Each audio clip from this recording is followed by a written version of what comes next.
Assalamualaikum warahmatullahi wabarakatuh.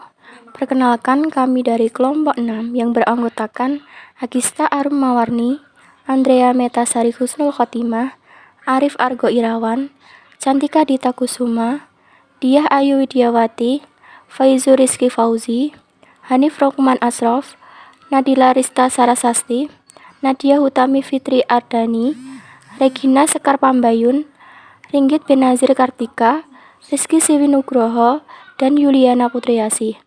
Tugas ini kami buat untuk memenuhi tugas mata kuliah pendidikan peserta didik yang akan membahas perihal penyalahgunaan narkoba.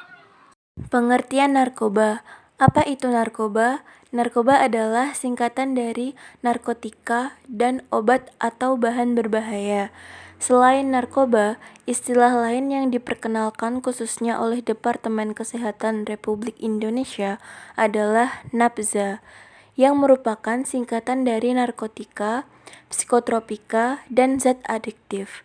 Semua istilah ini, baik narkoba ataupun nabza, mengacu pada kelompok senyawa yang umumnya memiliki risiko kecanduan bagi penggunanya.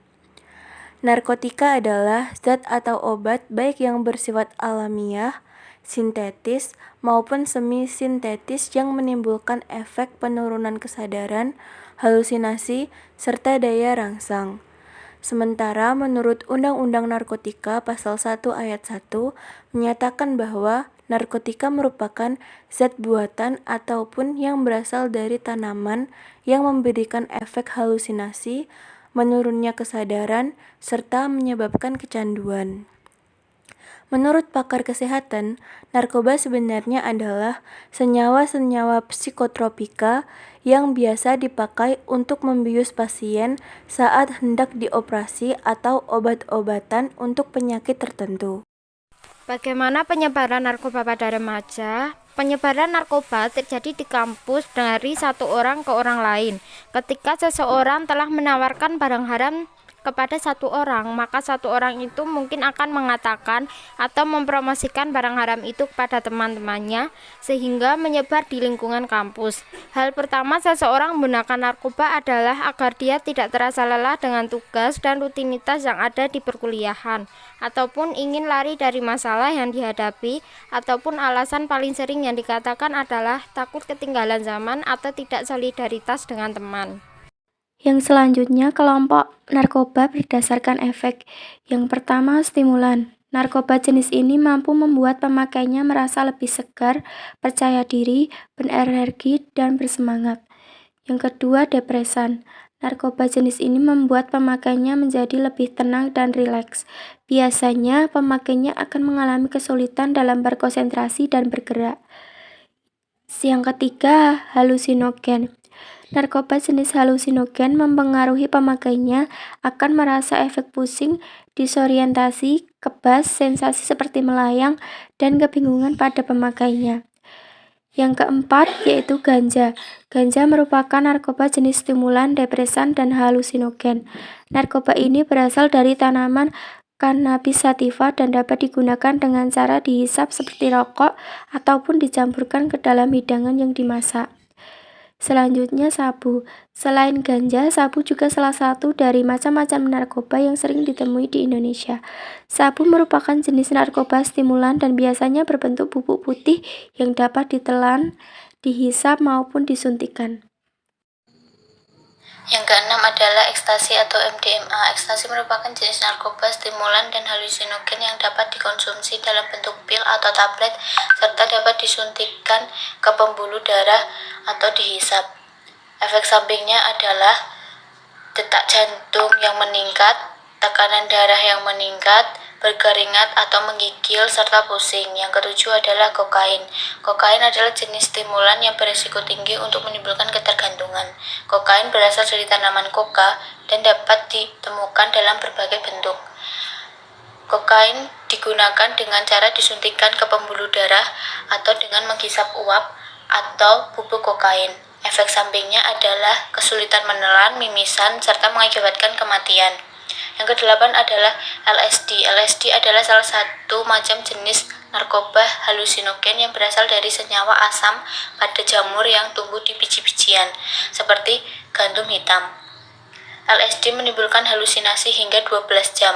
Efek sampingnya adalah peningkatan pada tekanan darah dan detak jantung, berkeringat, serta gemetaran. Yang kesembilan adalah heroin. Berbeda dengan heroin pada di film-film, heroin tidak hanya berupa bubuk warna putih, melainkan juga berwarna hitam dan lengket. Penggunaannya adalah bisa dijadikan rokok atau disuntikan. Efek sampingnya adalah terjadi masalah pada pencernaan, kesulitan bernapas, serta pembuluh darah yang tidak bisa berfungsi dengan baik, dan penyakit ginjal. Yang ke-10 adalah magic mushroom. Magic mushroom adalah salah satu jenis narkoba jenis halusinogen yang terkenal. Magic mushroom bisa dikonsumsi secara langsung, diseduh, atau dikonsumsi bersama makanan yang lain. Efek sampingnya adalah menimbulkan mual, muntah, panik, serta pelebaran pupil. Selanjutnya, jenis-jenis narkoba yang paling umum digunakan dan dampaknya bagi kesehatan. Yang pertama yaitu kokain, kemudian ganja, ekstasi, heroin, dan metapetamin. Kokain, ganja, ekstasi, heroin sudah dijelaskan di awal tadi. Nah, sekarang metapetamin. Metapetamin atau sabu-sabu adalah jenis narkoba stimulan yang bekerja pada sistem syaraf pusat dan sangat adiktif. Jenis narkoba ini termasuk dalam daftar narkoba yang paling sering disalahgunakan di Indonesia. Sabu-sabu berbentuk bubuk kristal putih, tidak berbau dan terasa pahit. Adapun macam-macam narkotika yang bermanfaat dalam bidang kesehatan atau kedokteran diantaranya 1.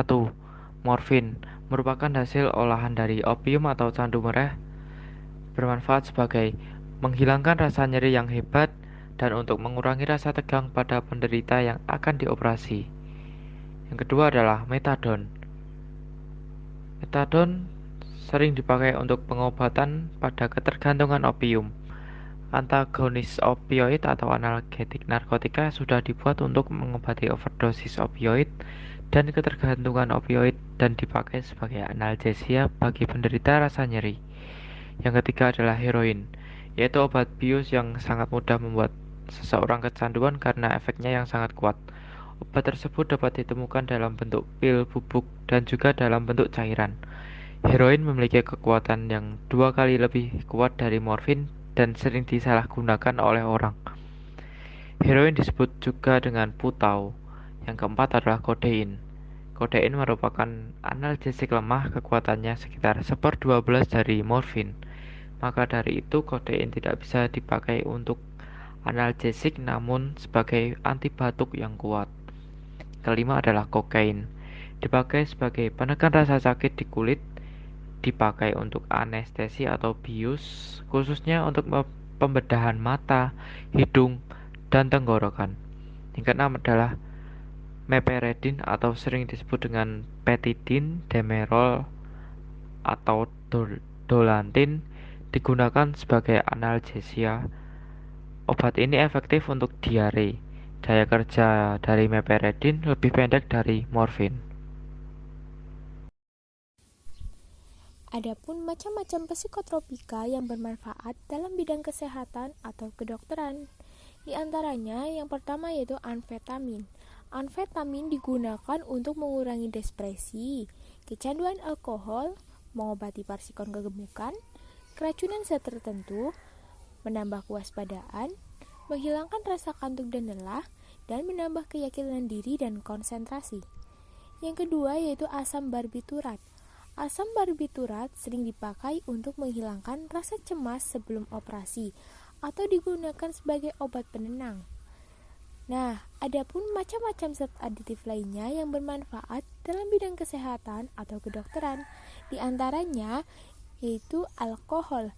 Alkohol bisa membunuh kuman penyakit, sehingga biasanya dipakai untuk membersihkan alat-alat kedokteran pada proses sterilisasi. Lalu nikotin. Pada dosis tertentu, nikotin yang terdapat pada rokok bisa digunakan sebagai obat untuk memulihkan ingatan seseorang. Hal ini dikarenakan nikotin bisa merangsang sensor penerima rangsangan di otak.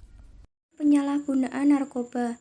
Narkoba menjadi salah satu alat yang digunakan oleh kebanyakan remaja yang mengalami depresi akibat dari kurangnya kasih sayang dan perhatian dari orang tua, digunakan untuk pelarian akibat keluarganya, untuk kesenangan saja, pengaruh lingkungan luar seperti ikut-ikutan teman, memuaskan rasa ingin tahu atau coba-coba, mengikuti tren dan ingin terlihat gaya, yang terakhir menunjukkan kehebatannya yang merasa sudah dewasa. Dampak penyalahgunaan narkoba. Yang pertama, menyebabkan gangguan mental dan perilaku individu. Yang kedua, mengakibatkan terganggunya sistem neurotransmitter pada susunan saraf pusat di otak, yang mengakibatkan terganggunya fungsi kognitif, afektif, psikomotor, dan aspek sosial.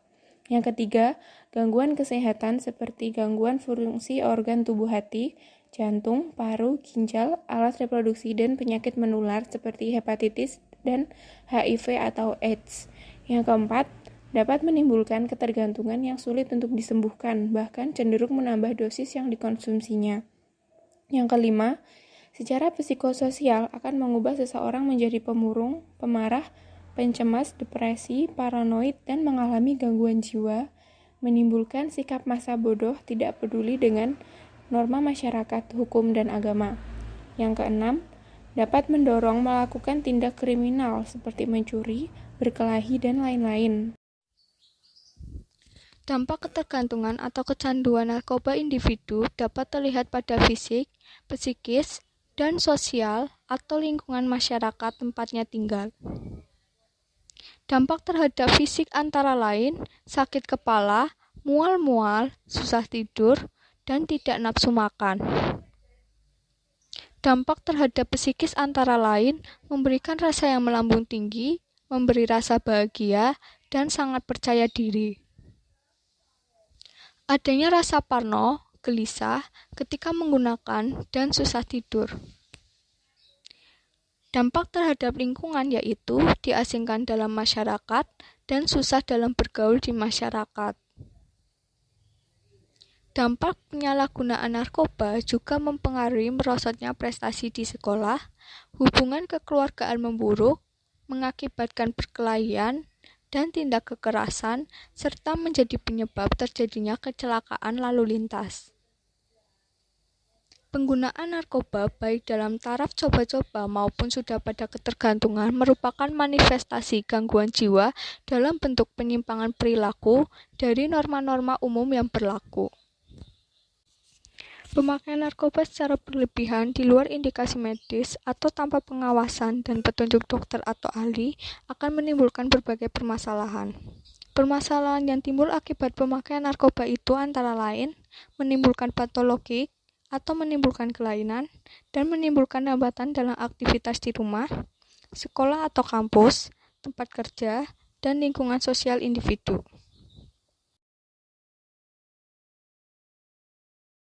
Ada beberapa cara untuk mengatasi kecanduan narkoba. Yang pertama yaitu rehabilitasi medis.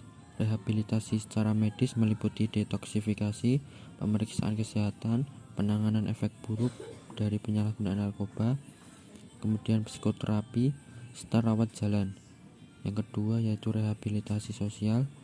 Aktivitas yang dilakukan pada tahap rehabilitasi ini meliputi seminar, konseling individu, terapi kelompok, study group, dan sebagainya. Yang ketiga yaitu kegiatan kerohanian. Tahapan ini bertujuan untuk mempertebal mental pecandu agar semakin kuat mempertahankan niat untuk sembuh dari kecanduan. Yang keempat yaitu peningkatan kemampuan.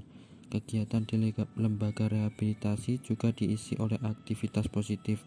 Salah satunya adalah mengasah skill yang dimiliki oleh pecandu agar rasa tak enak karena tidak mengkonsumsi obat-obatan teralihkan.